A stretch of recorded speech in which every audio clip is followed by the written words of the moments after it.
আলহামদুলিল্লাহ, এই পর্যায়ে কোরআন ও হাদিস থেকে সংক্ষিপ্ত তাকরীর পেশ করবেন হাফেজ ফয়জুল্লাহ নুমানী।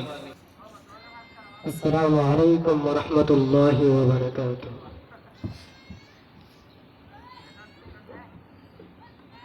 নাহমাদুহু ওয়া নুসাল্লি আলা রাসূলিল কারীম। أما بعد فأعوذ بالله من الشيطان الرجيم. بسم الله الرحمن الرحيم. لمن الملك اليوم؟ لله الواحد القهار. صدق الله العظيم. اللهم صل على محمد وعلى آل محمد كما صليت على إبراهيم وعلى آل إبراهيم إنك حميد مجيد. اللهم بارك على محمد وعلى آل محمد كما باركت على إبراهيم وعلى آل إبراهيم إنك حميد مجيد. بلغ العلا بكماله كشف الدجى بجماله حسنت جميع خصاله صلوا عليه وآله.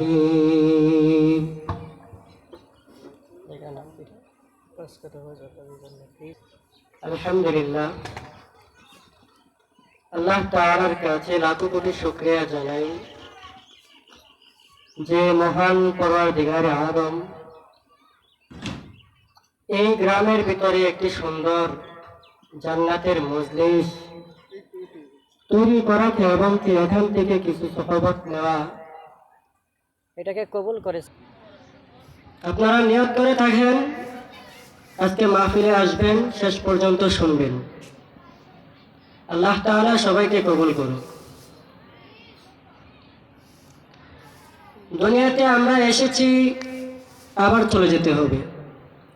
যেই মালিকে আমাদেরকে পাঠাইছেন সেই মালিকের সামনে দাঁড়াইয়া আমাদেরকে জবাবদিহি করতে হবে যে আমরা দুনিয়াতে কিভাবে চলেছি, কিভাবে থাকতাম, কিভাবে চলতাম, কিভাবে মানুষের সাথে ভালো ব্যবহার করতাম, খারাপ ব্যবহার করতাম, এগুলো আল্লাহ তাআলার সামনে আমাদেরকে তুলে ধরতে হবে।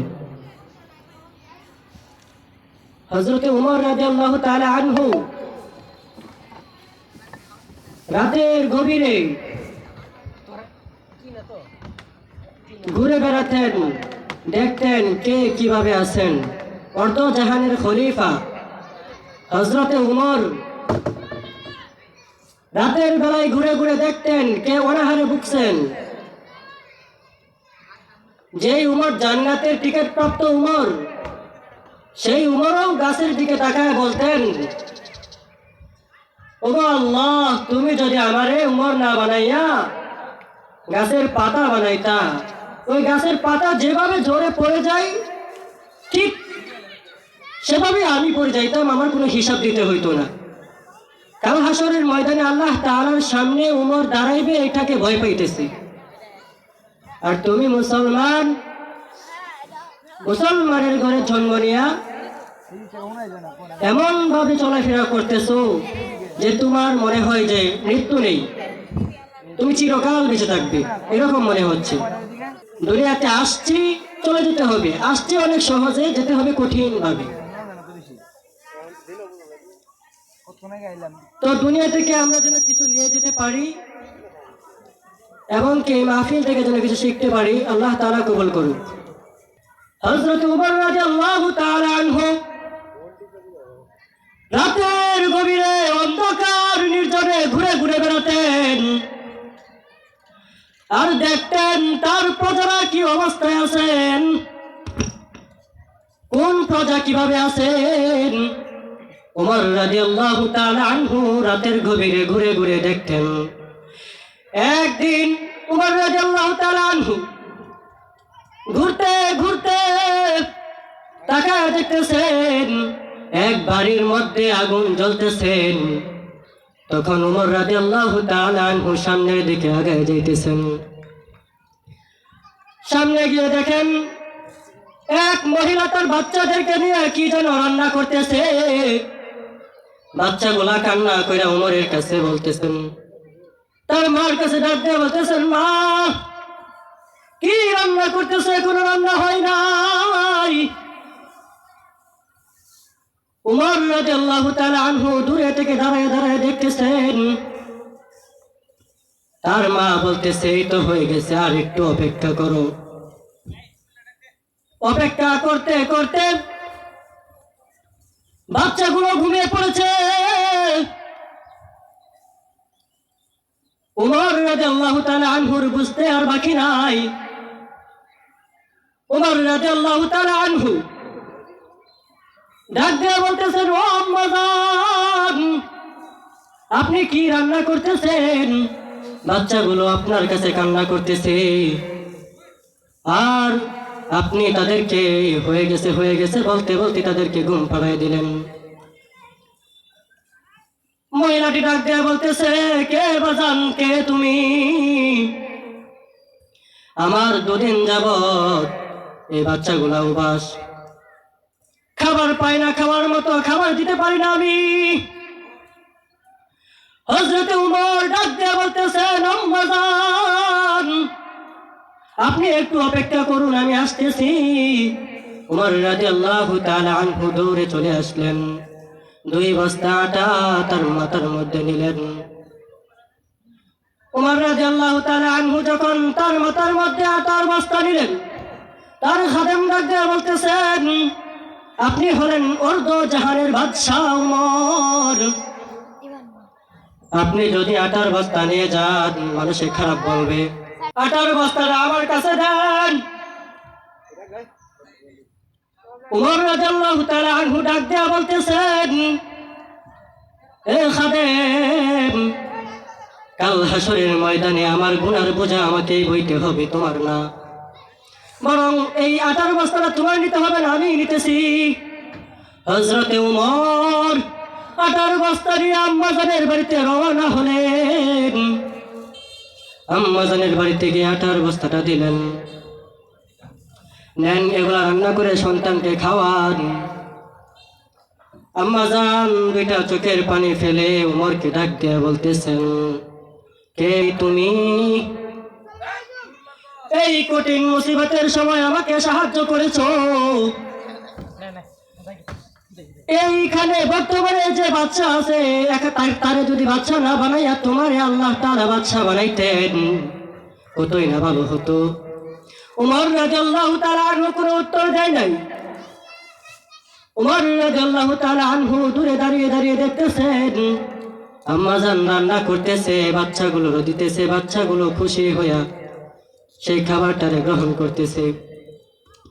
বাচ্চাগুলোর খুশিতে উমর খুশি হয়ে গেলেন। উমর রাদিয়াল্লাহু তাআলা আনহু এর পরের দিন একজন লোক পাঠালেন ওই মহিলার বাড়িতে, যাও ওই মহিলাকে তলব করো আমার কাছে আসার জন্য। ওই মহিলার বাড়িতে গিয়ে বললেন, আপনাকে অর্ধ জাহানের খলিফা বাদশাহ ডাকতেছে। মহিলাটি ভয় পেয়ে গেলেন, আমি যে গতকাল এক লোককে বলেছিলাম বর্তমানের বাচ্চারে বাচ্চা না বানায় তোমারে যদি বাচ্চা বানাইতো কত ভালো হতো, এই কথাটা হয়তো বা বলে দিছে। হযরতে উমর যে বাচ্চা এটা মহিলা জানতেন না। মহিলা দৌড়ায়া বাচ্চার মহলে হাজির। মহিলা তাকায় দেখতেছে গতকালকের লোকটা সিংহাসনে বসা। মহিলা ভয় পেয়ে গেলেন, এখন তার কি অবস্থা হবে সেটা ভাবতে শুরু করলেন। সামনে গিয়ে বলতেছেন, আমাকে মাফ করে দেন, আমি বুঝতে পারি নাই যে আপনি হলেন বর্তমানের বাদশাহ ওমর। ওমর রাদিয়াল্লাহু তাআলা আনহু ডাক দিয়ে বলতেছেন, আম্মা জান, আপনি আমার গলার মধ্যে গামছা লাগান, আমার গলার মধ্যে গামছা লাগায়া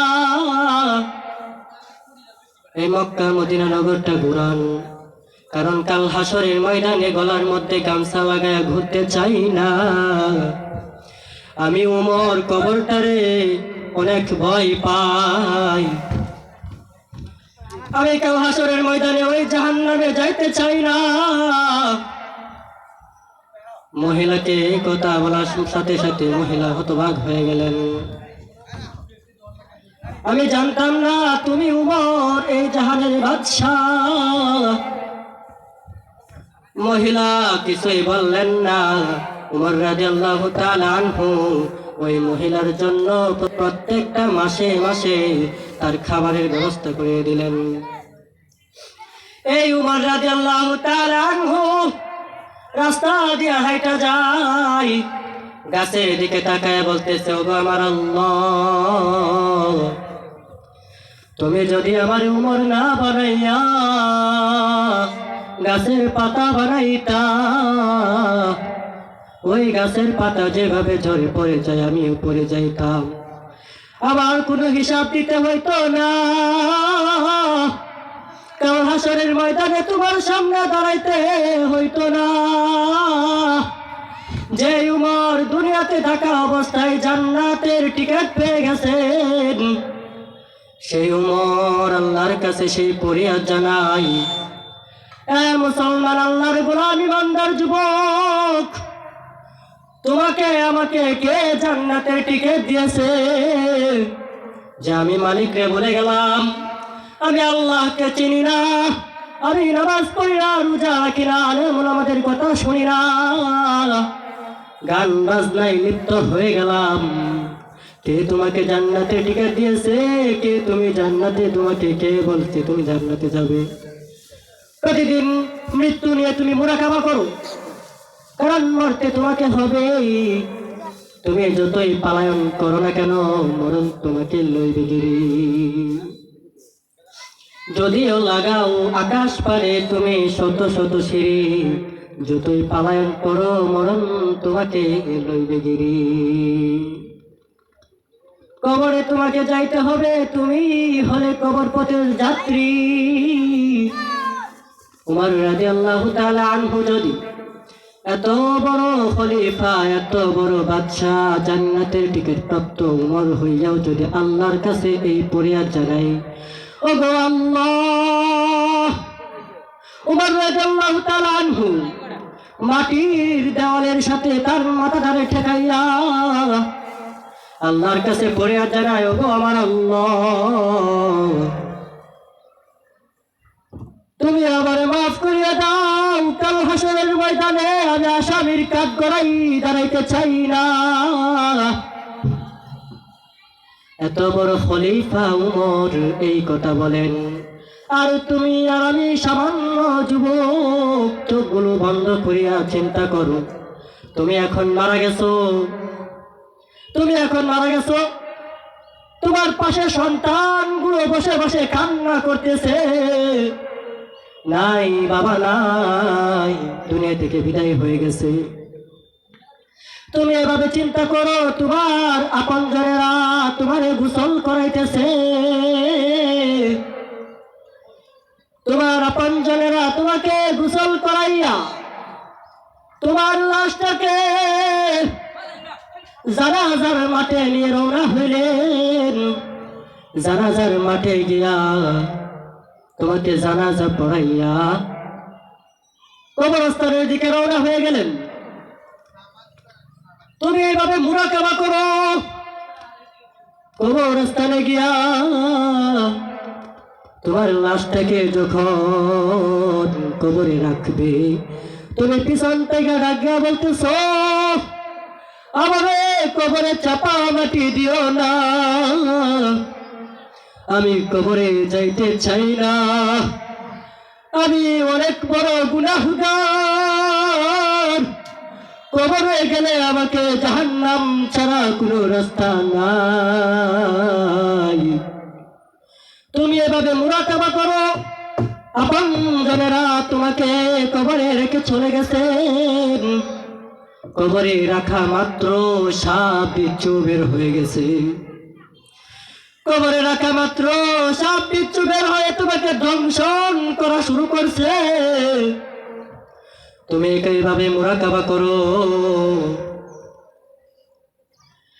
দুই পাশের মাটি তোমাকে দুই পাশ থেকে এমন ভাবে চাপ মারতেছে, তোমার একদিকের হাড় অন্যদিকে ঢুকে যাইতেছে। কই তোমার সন্তান, কই তোমার মা বাবা, কেউ নাই, সবাই তো চলে গেছে তোমাকে একা রেখে। অন্ধকার কবর নির্জন, বিদেশ গেলেও কবর নেওয়া যায়। আমার সন্তান কেমন আছে? 3.5 হাত মাটির নিচে ঘরের পিছনে যে লোকটা ঘুমিয়ে আছে, সেই লোকটার খবর নেওয়া যায় না, সে কেমন আছে? মুসলমান, মৃত্যুর মুরাকাবা করো। ফেরেশতারা এসে হাতুড়ি নিয়ে তোমার মাথার মধ্যে বাড়ি মারছে, তোমার মাথাটা চূর্ণ বিচূর্ণ হয়ে গেছে। এইভাবে মৃত্যুর মুরাকাবা করো। পাগল মন আমার তুমি কারলা, গিয়া করলা রে সুখের ঘর। পাগল মন আমার তুমি কারলা, গিয়া করলা রে সুখের ঘর। উপর তলায় বাতি জ্বলে,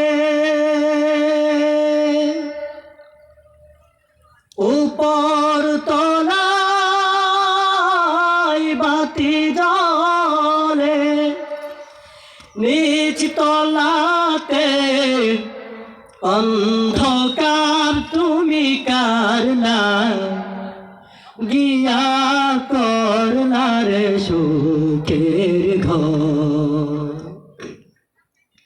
ভাই বলো, বন্ধু বলো,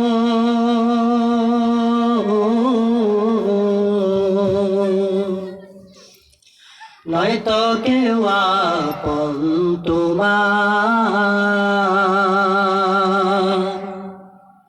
ভাই বলো, বন্ধু বলো,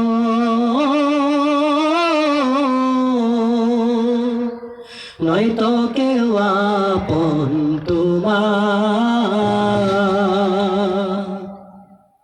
2-4টা দিন কেঁদে হো,